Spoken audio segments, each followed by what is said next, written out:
You're listening to The Hot Pot, only on 88.3 FM CKXU, Lethbridge's true alternative. That's the wrong show, Mac. Whoops. Hello, everybody, and welcome back to Two Shores, One Story. I'm your host, Matthew, and today I am joined by a very, very special guest. We go way back from university when what did we do? Many things. But we were also part of a radio show, and that intro that the guest did was reminiscent of that. So, without further ado, can you please introduce yourself? Hello, my name is Mac. Just a regular, everyday, normal guy.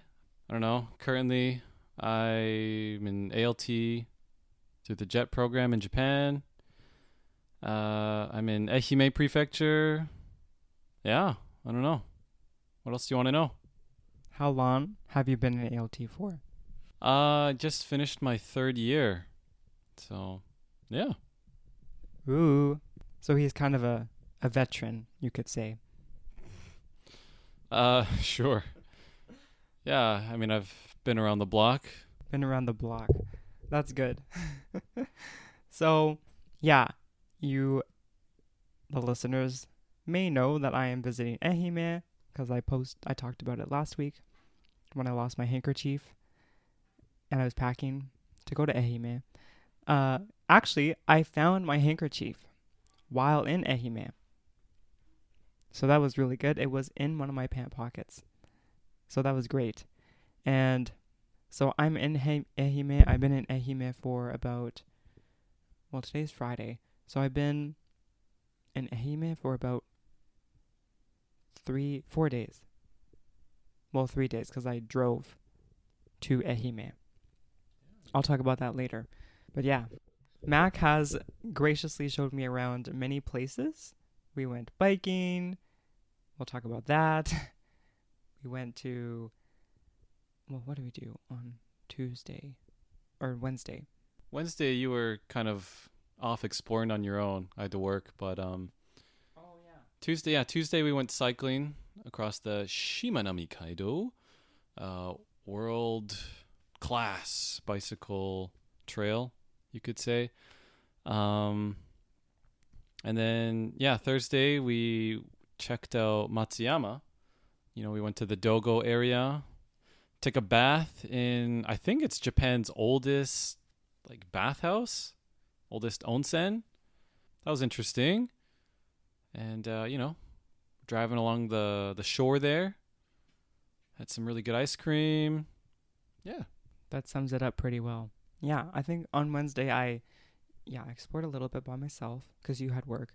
And then we met one of my friends from the Japanese pedagogy training, which I did talk about in an episode. So if you're curious about that, please listen.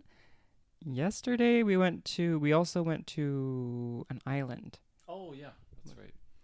Yeah, Kashima. Just a little itty-bitty island. It's really not that far off the main part of Shikoku. It's technically, I think it's part of Matsuyama, but it's, a bit a ways from the main city there.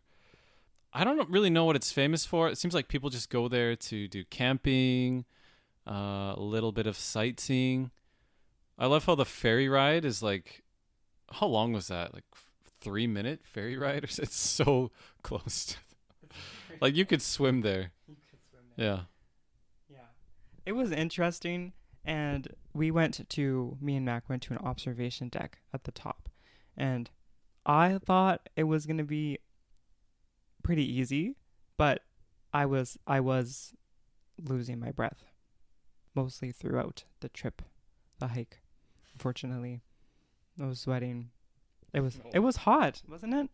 Yeah, hot, humid. You were probably a little tired from the cycling trip the other day too. It wasn't very long though, thank goodness. Pretty short, just trek up to the top. Not very big. 15 minutes one way, I'd say. Something like that. Yeah, I think well, going down felt like an eternity for me. I thought the stairs would just kept going on. I thought it was the third episode or third movie of Demon Slayer, Mugen Kaidan. But it was interesting and it was nice. I mean, there's deer there. So the ka in Kashima is shika, which means deer. And so doesn't Nara also have it's the deer kanji?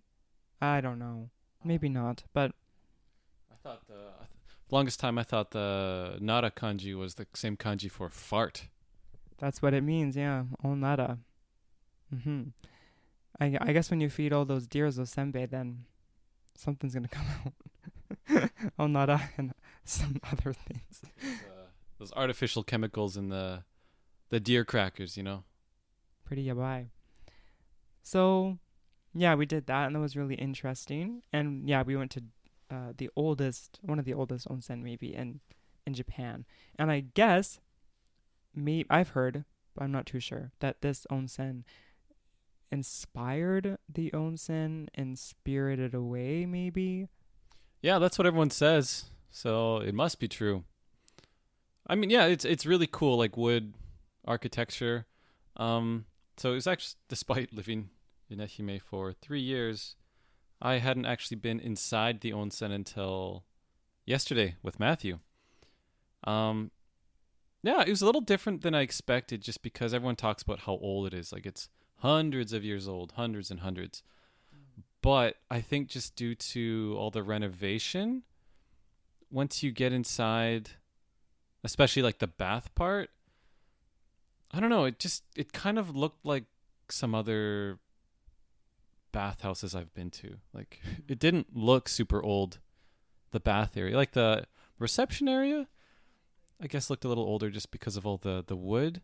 You know, you can just see on the walls there, but like you can tell it's been kept up very much throughout the years. So yeah, it doesn't feel like, and it doesn't have like a super old smell or anything like that. It doesn't look like the wood's rotting. So, yeah, interesting. I agree. It was well when we got there was so many people. So we were like, I'm not too sure if we should go to this one or another one. But since we're in Matsuyama, we should go to Doko Onsen. And I guess like compared to other onsen I've been to, this one was kind of well regular in a sense. Like it only had one bath. The temperature was hot, but also on Tuesday when we went biking, I got severely sunburned. So that could have also affected my rating as well because going in the hot water with sunburns on my legs was not the best feeling at all. But it was interesting to see they had like a night, I don't know what it's called, but I guess something Buddhist related, don't you think? There was the thing in the center of the bath that had the hot water come out. Oh, I, yeah, I don't know. It looked cool. I'm not really sure what it was. I thought it was Buddhist because I saw people rubbing its belly. Oh, It was like two characters with stomachs, and people were rubbing it for good luck. Maybe I don't know. Maybe they wanted hot water. I don't know. You know, I think I wasn't super like observant of my surroundings. The reason for that was because one, I was trying to relax, and two, I didn't want to see a bunch of like dongs the whole time, so I kind of just like, you know, just kind of like shut my eyes and just like kind of sat back in the water. So I didn't really pay attention too much to what was going on around me. Okay, I think you sat right beside it, Yeah. and a bit, but you were actually below the belly, so you didn't see it. But I was sitting on the opposite side, so I saw the thing, and I got a postcard of it too. Yeah, Yeah. Yeah, that's right. Yeah. Yeah, there was kind of like a Buddha like figure like carving on the fountain or something like that in the middle of the bath. Yeah, it actually looked pretty cool that figure. But that was nice. Yeah, and also behind that there was I don't know if it's a mural, but it's just, maybe ceramic design, and there's a stork crane. Um, it's like white and blue, and it's very nice. What would you call that? I mean, I don't know the difference. There's like cranes, herons. They all kind of look the same to me. Just like Yeah. long, slender birds. Yeah. But yeah, some kind of artwork. I don't know if that particular thing is like has a lot of history to it or if that was a more recent addition. Like there's a few onsens in the area. Um Another one I'd been to probably like 3 years ago when I first arrived, and it looked very similar. Like it didn't have the big like Buddha thing, but it did have like the kind of artwork on the ceramic wall behind it. Yeah, very similar looking. Um, but I think as far as like experience wise, what's kind of interesting about the Dogo place that the other onsens don't have, and like we didn't even do it, but you can like book rooms, like private rooms, just for relaxation. I'm not exactly sure what you're supposed to do, just like lie down and chill or something like that, but you do have to pay extra money for that. I was just looking at the rates and they get kind of expensive, so we just did the regular bath. But like there are other things to do there. Um, yeah, I think there's like on the second floor, I think there's another bath, but based on the photos, it looked pretty similar to the one we went to. So I don't know.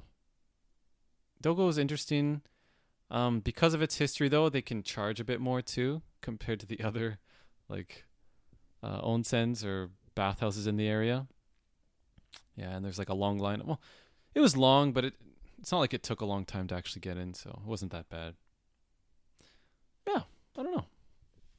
I do agree with the prices being a little bit exaggerated because I, because I'm traveling, I don't have my onsen gear with me, so I didn't have, I don't have a towel.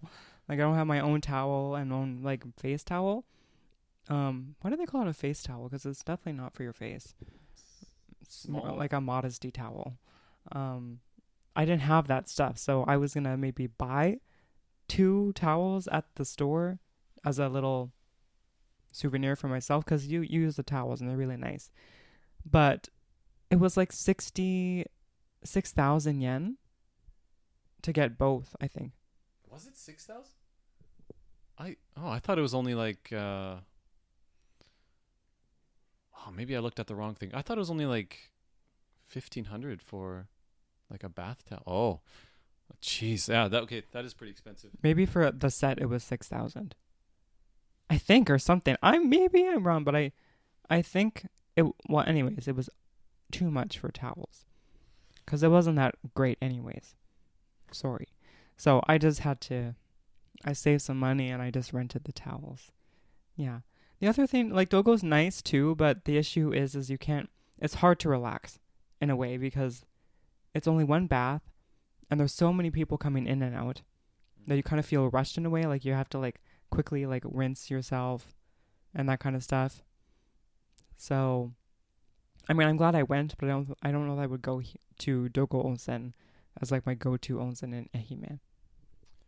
Yeah, like I think it's a fun or interesting experience, like maybe once, but yeah, that's not a place I'd regularly go back to. Like, I mean, I don't live in Matsuyama, so just where I'm from, there's other onsens that are cheaper and kind of offer a bit more, I guess. Without the kind of rich history. But like if you're just looking to relax, take a bath, like yeah, like you can do a bit more than Dogo. That's yeah. I don't know. Which onsen would you recommend people to go to? I mean, like I'm no onsen connoisseur or whatever, but like like if you're in Matsuyama in the Dogo area and you don't really care about the history so much, you're just looking to take like a decent bath, you want to relax. Um, you know, go to the what is it? The Asuka no Yu, the Tsubaki no Yu. I haven't been to, but it's probably very similar. Like not nearly as busy. It's like I don't know, half or less than half the price. And like the cool thing about Dogo is that you can stay in a hotel in the Dogo area in Matsuyama, and then if not like most, if not all the hotels, they offer yukata rentals for free or for a small price, and so you can basically walk from your hotel to the onsen wearing the yukata, the sort of like summery cotton like robe kind of thing. Um, which that in itself is kind of a cool experience. And then like once you get to the onsen, you're not wearing a lot of clothes. You just take off your sort of yukata and then jump in the onsen. Once you're done, put the yukata on, walk back, and like you get to wear like the cool little sandals too. And yeah, you like when we were there, we saw a few people dressed like that. So it's kind of you see couples or like families. They're all wearing like the same pattern yukatas. It's kind of cute. 浴衣はよかったね。Maybe yukataを切ったらよかった。負けたね。I lost. Well, when you think of Ehime, what do you think of? Well, Matthew, the first thing I think anyone thinks of, well, anyone who knows anything about Ehime thinks about the mandarin oranges, the mikan. I've heard Ehime has the largest number of mandarin varieties throughout Japan compared to any other prefecture. So not that they're only grown here, but it's just we have the most in Ehime. So that's pretty cool. In the wintertime, yeah, I ate a lot of mandarin oranges, and it was great. I only knew about mikan when I was going to Ehime. I think when you asked me like what I wanted to do, I think I just said I wanted to drink mikan. I wanted to eat mikan. That's all I wanted to do. And that's what I did. Like when I arrived, mind you, I was very exhausted because I had to drive to Ehime. It was a very grueling trip, 9 hours of driving. I had breaks in between, but it was a bit hard. But anyways, met you, and we went to Lawson, and I got Ehime mikan gummies, Yeah. ponjusu Yeah, pon juice. gummies, and pon juice. And so good. And after that, I felt way better. So the power of Ehime oranges. Then I think I've been drinking like orange juice pretty much every day. But yesterday, what did we do? After the onsen, we went to a store that you can sample different juices. And it was an incredible experience for me because there's so many options. It's intense. There's like 20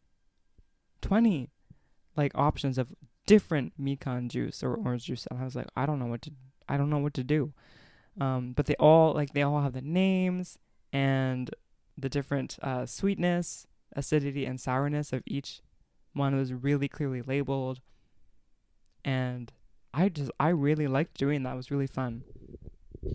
Yeah, no, it's cool. And like not only do they have lots of juice, but it comes out of taps. So you fill it up yourself. You get like a tray. You fill it up with cups, and you fill up the cups with whatever juice you want. So yeah, fun fact, orange juice comes out of taps in Ehime. Every household in the kitchen sink, You expect water to come out? It's just mikan juice. Okay, well, okay. Maybe that was a little bit of an exaggeration, but okay, at that one place we went to in Dogo, mikan juice did come out of the taps. And it was a magical experience. I was so happy. I saw, well, because what was it? Last year, our other friend who was also part of the radio show with us and his wife came to visit you in December, and I saw their Instagram of them getting orange juice from a tap, and I was like, I have to do that. You know what? Now that you mention that, I should start like charging people for these Ehime tours that I've been doing. I feel like I've done a few now with you and then our mutual friend. It's like, man, if I keep this up, I gotta start charging you guys to take you around. He is a pretty good tour guide. Mind you, at the bicycle during the biking thing, it wasn't fun, but it was a good experience. I mean, you gotta admit there were some fun moments along the way, but sure, because you're cycling almost 80 kilometers, and you're going uphill, downhill a lot of the time, so like it's not an easy trek. So there's a bit of discomfort, like my butt, like those bicycle seats. I don't know who designed them, but like, yeah, that was not comfortable. But like, I mean, the scenery was incredible. You're not just cycling a simple path, but like you're crossing bridges onto islands. I think 6 islands. Is that what it was? 6, 7 islands, something like that. And just you get this beautiful scenery of the Seto Inland Sea for a lot of the duration of the cycling trip. And then there's like really good like food and snacks along the way you can stop and get. So like, I don't know, it was really enjoyable in a lot of ways. And if you're like a seasoned cycler, where like you won't get super tired or your butt's really used to that type of bicycle seat, then you'll probably have an even better time. I did enjoy going downhill because I could go fast and not have to pedal. Going uphill was a different story. I really had to pray ask for God's help because I was struggling. And I really did try to keep up pace with Mac, but Mac is pretty good at cycling. Mind you, he does it more than I do. But sometimes it was hard. Sometimes I couldn't see him. And at one point, we were going downhill, and he went way ahead of me, and I thought I lost him. So I go down, and I found like a corner, so I slowed down. I was like, I'll call him because I think I lost him. So I'm calling, and they're like, well, I'll walk down a bit more. And as I walked down, he's at the bottom waiting for me. And I was like, oh, crap. Yeah, well, you got to remember, when you go downhill, I'm also going downhill, So it's not like just because you're moving fast doesn't mean I stop, so. No, but the thing is that at one point there was 2 paths. And I thought you went down the other path, and I thought I made a mistake. Yeah, well, it all worked out in the end, but yeah. I did go the right way, so that was good. So, yeah, and I did enjoy where we went for food. I had a really good chicken and ice cream, although I thought it was going to be, what did I order? A salt vanilla ice cream. I think I bought that, and I thought it would be like citrusy. I don't know. I didn't know that it was vanilla, but it was good. What did you order? I got the lemon soft serve. And yeah, I karepan curry, like a curry donut. Donut? Well, that's one translation of it, the karepan. Oh, that was like curry bread. Well, I mean, it's like literally, yeah, it's curry bread, but a lot of people translate it to curry donut because it, like the shape of it and the appearance, it looks like a filled donut, like a circular shape, same size, covered with like panko, but then obviously inside it's curry instead of like jelly or whatever. I see. I didn't know that. It's like a savory filled donut. Interesting. I see. I see. Yeah, that was good, and it was a really great view of the beach, and people were swimming. People were swimming in the beach. So, well, I was told during the Obon season in Japan, especially in this area, that it's not a good idea to swim because there's a lot of jellyfish in the waters for some reason. And so I was told, like, okay, don't go swimming during Obon week. It's like, okay, I won't go swimming. But then we see all these families going out there, and they look just fine. So I don't know. Was I told a lie? Maybe. Because also on Wednesday, when I had my free day, I went to the marine park in not Nukawa, sorry, that's a place in Takayama, Nihama, and people were swimming there too. Man, I guess the jellyfish were taking a break that day. Maybe they were taking their obon as well. Yeah. Sure, Matthew. So,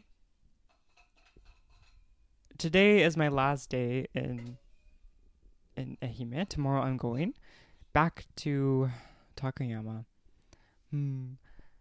I really enjoyed being here other than my, intense pain with my sunburns, but that's okay. It's a good character building thing maybe. Today we're going to see fireworks, which I'm excited. I do like fireworks. And then we might do karaoke. But that's really what we're doing. So what I want to ask now is, in your time as an ALT, because you've been to Japan before, we didn't talk about this, but you've been to Japan before. You lived in Gifu, Nagoya, and you've been there for 2-ish years. Yeah. Then you took a gap when you did university, and that's how we met. And then you came back as an ALT. So, in your time as an ALT, what has been your most, valuable moment? And does that make sense? Or like most? Yeah. You know what I mean? No.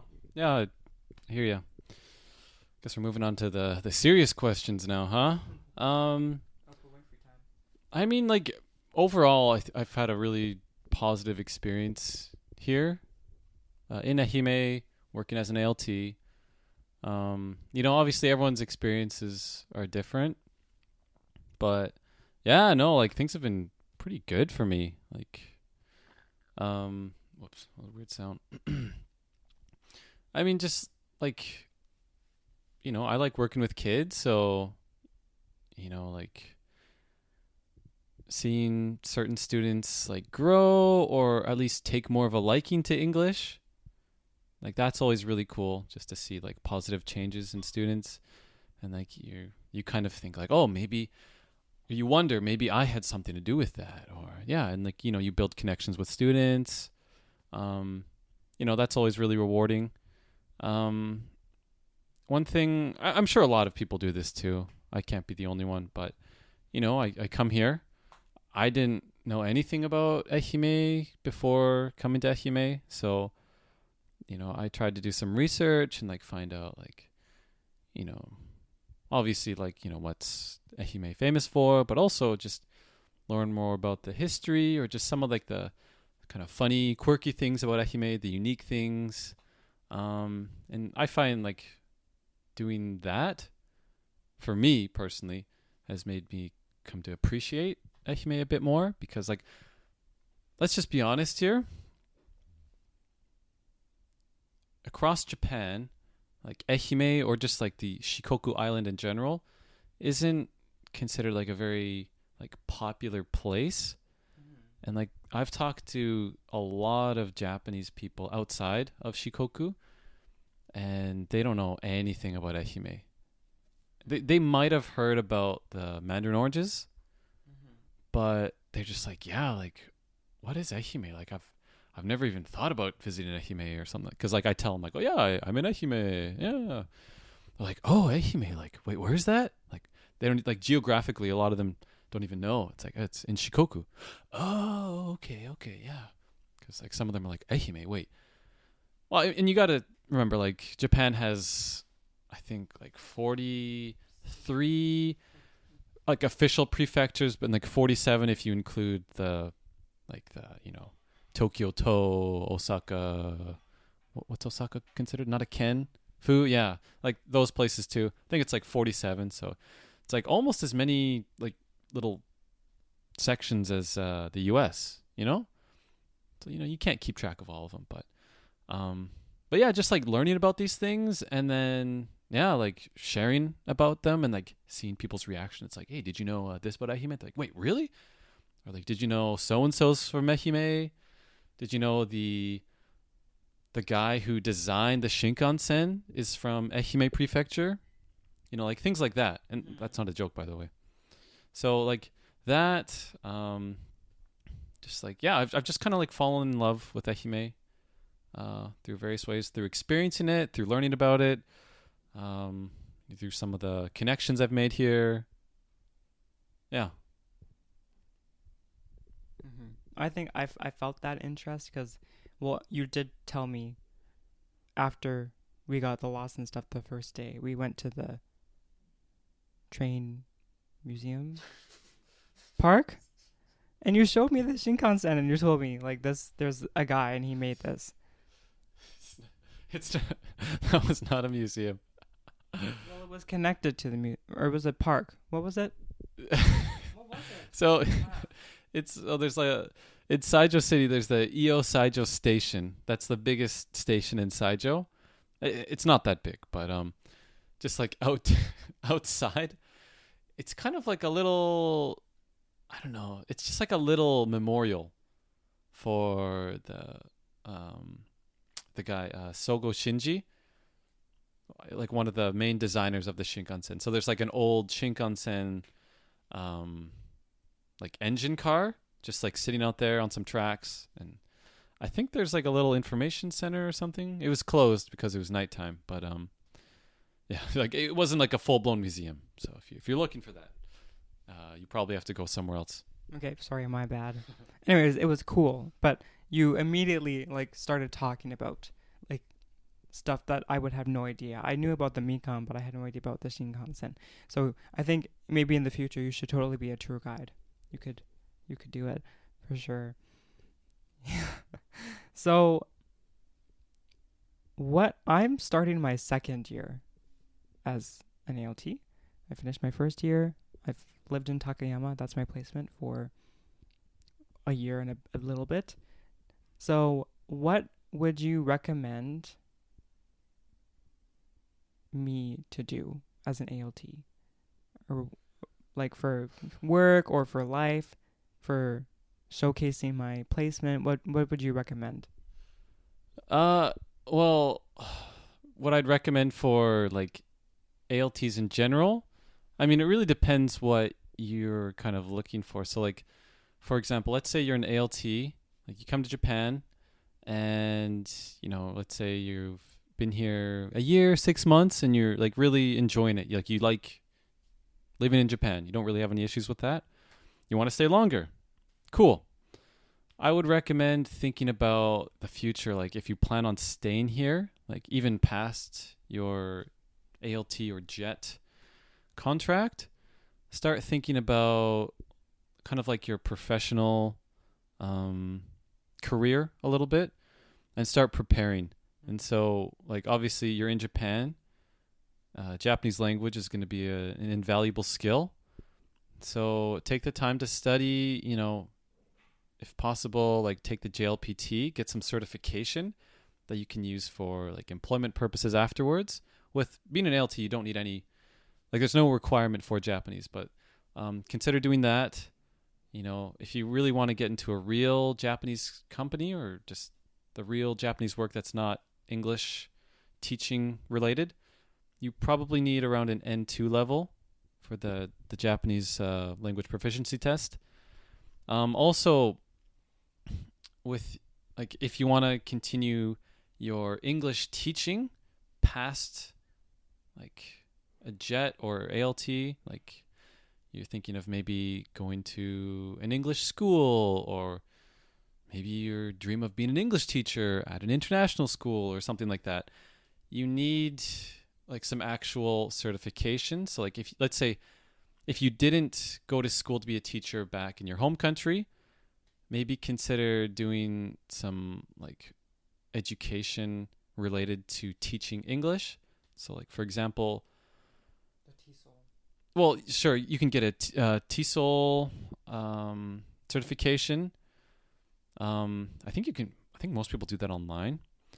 But like, there's a like a master's like certificate you can get here in Japan actually. So it's the Temple University Tokyo campus, like the Tokyo campus of the Temple University.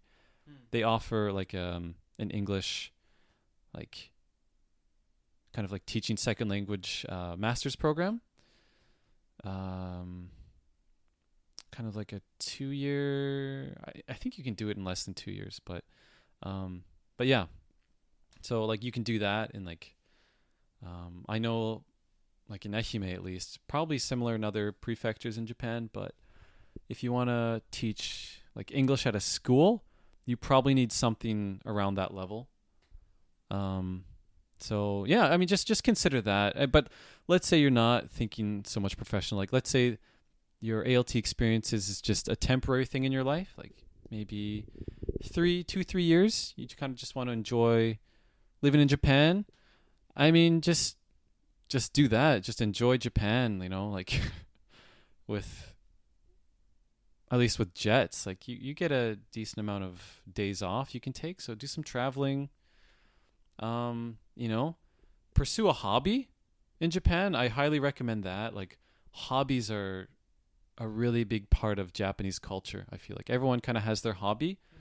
And you know, there's so many things, and like there's compared to where I'm from, like Canada, specifically like Southern Alberta, I find it's a lot easier to pursue my hobbies here. Even the same hobbies I had back home. Like there's just so many more like businesses, even like online things that cater to hobbies. It's pretty amazing actually. Like I thought that was like kind of mind-blowing when I arrived here, and just seeing like how easy it is to access like resources for my hobby. Like for example, really interested in like leather craft and kind of adjacent things. And so like compared to where I was from, it's just like it's mind-blowing.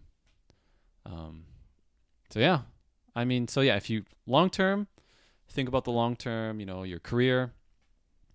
If you're just here to have fun, you know, like do so in a smart way, like in an efficient way, right? Like kind of maximize your time in Japan.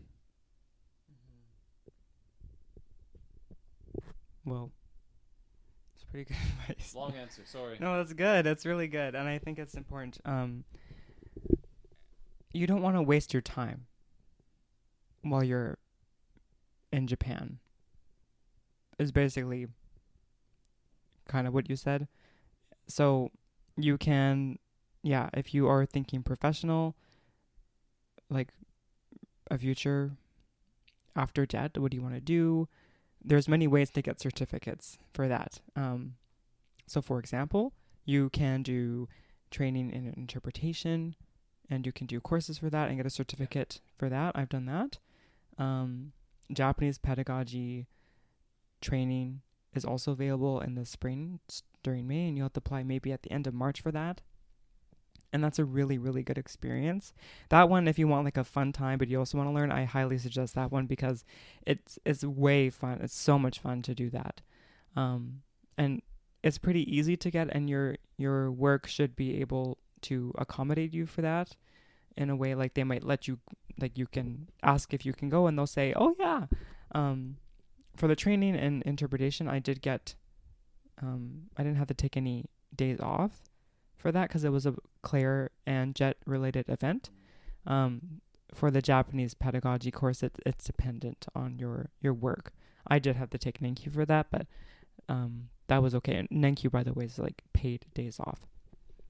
You can also take I think the JET program offers a grant for TESOL.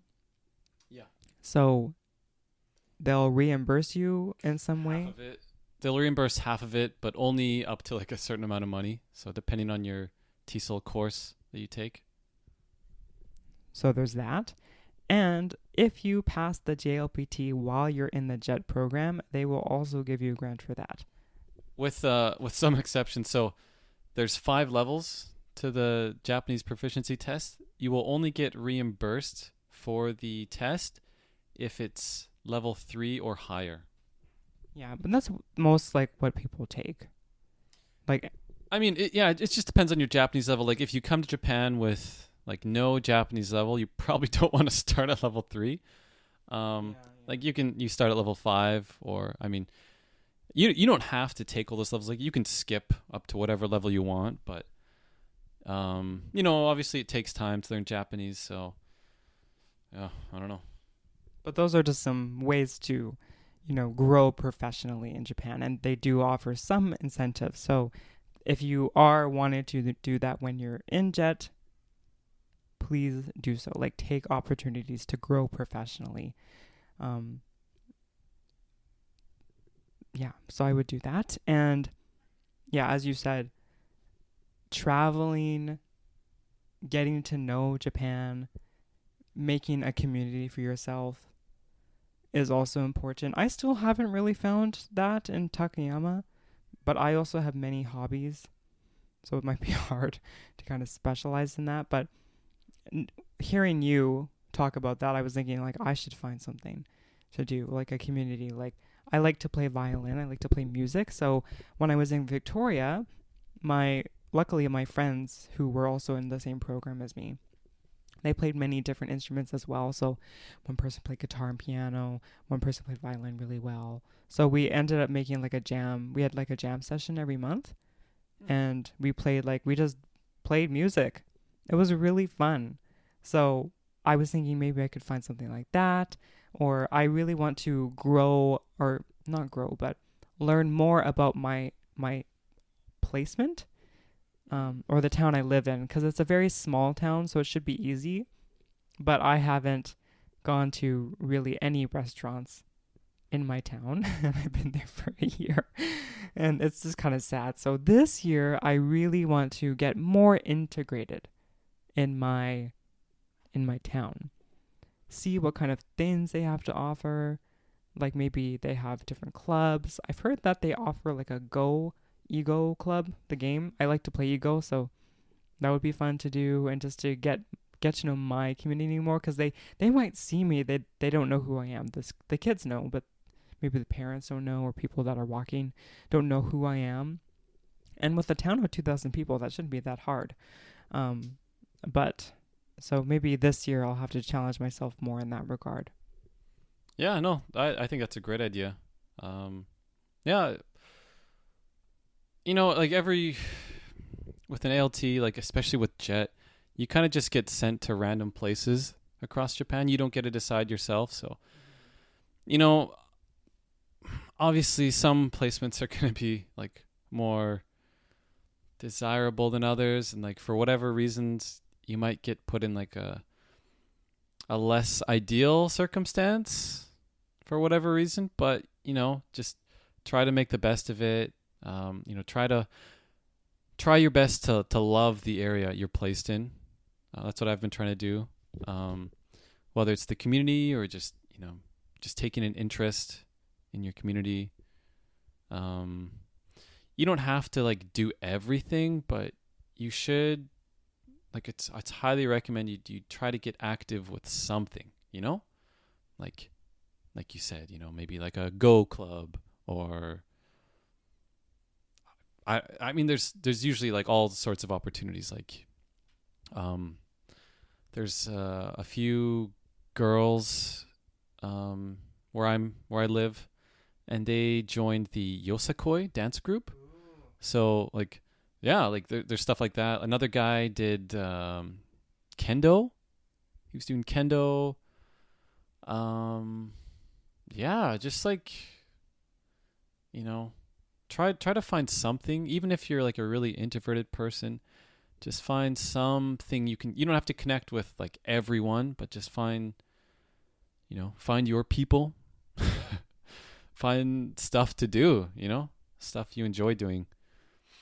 Mm-hmm. I think, well, in my friend group, the Japanese people. I mean, I have a lot of friends that are Japanese because of Sure. where we went to school. A lot of international students came there. So that was really great, and I'm really blessed to have that. But in my own town, I don't think I have a lot of like Japanese friends. And if there are Japanese friends, they're it's because they're teachers. So I don't have anyone really outside that circle. So, well, what was it? Before I came to Ehime, on Friday I went to a concert. I think I talked about that last episode, or the episode of losing my handkerchief. My town had a little festival, and as part of that, there was a brass band performance from my school, and I got to see them, and I love seeing them. They're always so talented. But the teacher said that there is a regional orchestra that anybody can join. So I was thinking that would be really fun. I'll have to I'm going to ask her about it. But you might hear me in a few episodes. You might hear me talking about how I'm learning saxophone. Yep. That brass, huh? That brass. But they're actually, have you ever seen a brass band performance in Japan? Yeah, actually, I have. One of the former principals at my school, he's retired now, but he would do he was like the conductor for this local, I guess, brass band, and they would do performances every now and then, and I got to see one of them. It's pretty cool. Have you seen a middle school, junior high school one? No, they were all adults. Okay. Well, I don't know. Maybe it's different, but I saw my junior high school students do it. And I was also in a wind orchestra when I was in middle school. Were you at all? Yeah, I think in the 6th and 7th grade. Yeah, I played trumpet. That makes sense. Kidding. I played clarinet from grade 6 till grade 12. What? Do you know the difference between an elbow and an oboe? I don't know. That's from SpongeBob. I don't play the oboe. Actually, but funny story, I did try to learn it. In grade 6, I started as an oboe player, but it was awful. The oboe was so hard to play. So I switched to clarinet, and my life was instantly better. Yeah, I don't know. Out of all the SpongeBob characters, you've probably seen the most Squidward, so I thought he plays the clarinet. Yeah. Anyways, I'm always very impressed with the brass band, like the junior high school students in brass band, because they do so many things. Because when I was in brass band, or whatever band, I only played the clarinet. That's all I did. But I'm seeing, maybe percussion's different, but I see, well, there's some people that play flute, they play piccolo as well, and those are related instruments. But then I'm just so impressed with the percussionists. And maybe it's the same. I don't see the percussionists because I'm facing the opposite way. But they do so many things. There's this one girl, and she's doing the tambourine, and then she uses a glockenspiel, and then she moves over and does the cymbals, and I'm like, what's going on? She just moves, and they're just so interesting to watch them move around. And then the first years, I guess what was it? Last year I saw a performance, and the first years didn't perform in the band, but they had pom-poms and dance. So they do so many things. It's a really, if you have a chance, if you are an ALT and you have a chance to go to brass band, you need to go. You need to go. That is my suggestion. So you should go if you have the chance. Cool. Yeah. Yeah. Brass band's cool. Um, in my school, for some reason, a lot of the brass band kids seem to take a keen interest in English. I don't know why, but it seems like all the students that do like the speech contests are always from brass band. So I don't know. Maybe there's some correlation between like brass band and like learning a foreign language. I don't know. I think there is, not with brass band, but with music. I think music and language are very related. I think like learning music, you have to read, you have to learn how to read a new type of thing. You have to read the notes, and that's kind of like language, and you have to express yourself using emotion. I've always thought that music and language are quite related to each other. You might be onto something there. Thank you. Yeah. So, well, what else should we talk about? I guess I'll ask you some quick fire questions, and then we can end the show. So, in Ehime, what is your favorite restaurant? It's probably a hamburger shop in Shikokuchuo called Bears. Andy would love that. Yeah, I really like the name. It's connected to a motorcycle shop too, but they have all these fun little like gifts and like I don't know, like souvenirs or something, like just little like American styled like classic Americana like knickknacks and stuff you can buy. It's really cute. The burgers are fire. Nice. Yeah, shout out to Andy for bears. What is your favorite dessert, and where should you go to eat that dessert? Oh, that's a tricky one. My favorite dessert, okay, shaved ice. Japanese shaved ice, incredible. I love it. There's so many good places though. In just in Ehime. This is all Ehime stuff, right? Okay. Oh man, I mean like Nihama has some good places. Like probably in Nihama, Cook's Cafe has really good shaved ice. Also, Garden Side, there's a place. It's like a cafe connected to a driving range. Shaved ice there was also quite good. Imabari had one. I think it's called Tosendo. Like it's shaved ice, but it's like a different type of shaved ice than the ones I had like in most places in Japan. I don't know. Their take on it's just really interesting. But yeah, Imabari's got some good ones. I feel like Matsuyama has good shaved ice, but I can't think of anything off the top of my head. So yeah. I was thinking your favorite was ice cream, but you like shaved ice better? I mean, there's definitely like I think they come from the same family, right? Ice cream, shaved ice. But I mean, yeah, of course I love ice cream, but I don't know. I feel like I eat ice cream more just because it's cheaper and more readily available. Like shaved ice in Japan, like it's really good. It's really fancy, and it comes at a steep cost. The good stuff. So usually, like you're looking at least 1,000 yen, if not more, for a shaved ice. That's crazy. I'm not really a shaved ice fan, so I haven't had a whole lot, but maybe I'll have to try some when I'm in back home. Okay. Favorite place to visit in Ehime?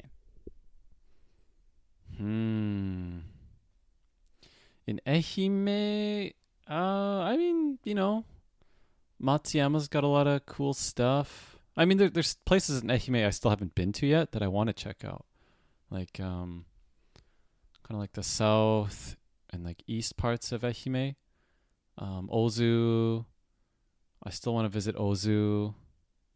Um, but I mean, like you can't go wrong with Matsuyama. Lots of cool stuff. Like it's the biggest city in Matsuyama, so there's shopping, there's like sightseeing. You know, there's Dogo Onsen. Yeah, just a lively little city there. So I'm just thinking about yesterday because we saw something very interesting that was maybe not cool, but the I see. I didn't even see it, but I think, yeah. What was it, like a ghost strip club or something like that? I don't know. Like we just kind of walked past, and like, was there like a poster or something written out, and we're just like, wait, what? Like we didn't check it out, but yeah. I like searched on Google, like, is this like a legit place? And then like, yeah, and on the Google Maps, it said, oh yeah, it does say ghost strip on Google too. I guess it really is that. I still don't know what that means though. yeah, I don't know either, but it must be so scary that it takes your pants off. Yeah. Scares the pants off you. That should be their tagline. It's Japan. That's so Japan, isn't it? Sure. I mean, yeah, I guess Japan's known to have a lot of odd things or unique things. Um, or maybe, I don't know. Japan's got a little something for everyone. Yeah. Other than that store, I only saw Ichinomiya for like sorry, not Ichinomiya. Matsuyama for a bit. And their indoor shopping, what do you call those things in English? The Shoten Gaisho. Shopping arcade? Shopping arcade. Had a lot of stores.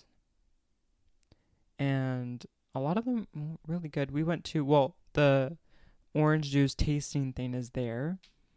And you guys got, where did you go? You went to the dango place to get soft ice cream, but you can also make your own or choose your own dango. What are dango? They're like, it's a type of rice cake. So like maybe you've seen it in like Japanese media before, but you get like a stick, and then it's usually got about 3 of these little round rice balls. Not too big. Sometimes they're all white, sometimes they're colorful. This was like a specialty place, and they had like tons of different flavors. So you could basically just choose which dangos you wanted. But even though it was like a specialty dango store, we just went there for the ice cream. They had an anko, like a red bean paste soft ice cream. I've never seen that before, so I really wanted to try it. mm-hmm. Red bean paste is quite like a subtle sweetness, so that would be very tasty. Subtle. Have you tried the red bean paste? Do you like it? Yeah, it's like, it's got a really earthy taste, but it's very sweet. Like it's like a sharp sweetness. Like Really?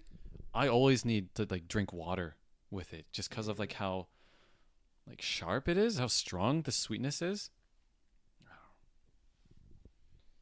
I don't know. Yeah. And I think, what was it? I would like to try the dango place again. Well, I never tried it, but maybe next time I come here, I will try dango. Another thing, so dango dessert is famous in Matsuyama, and like it's specifically for dogo. It's kind of weird. We don't necessarily have like a special type of dango. Like we call it bochan dango here. And what's different about it? I don't think anything's different about it than normal dango, but I think through literature, it's just kind of gained this reputation. It's like the famous there's a famous author, like this was a while back, named Soseki Natsume. And so like he came to Ehime from Tokyo, I believe, and he lived in Ehime for about a year. I think he lived in the Matsuyama area, but he really liked dongos. And so like he wrote a book called Bochan about his kind of based on his experience in Ehime. And so like in the book it's famous throughout all Japan. Like it's one of I think like it's one of those books that I think all students study in school. Like one of those types of like The Giver, we'd have back home.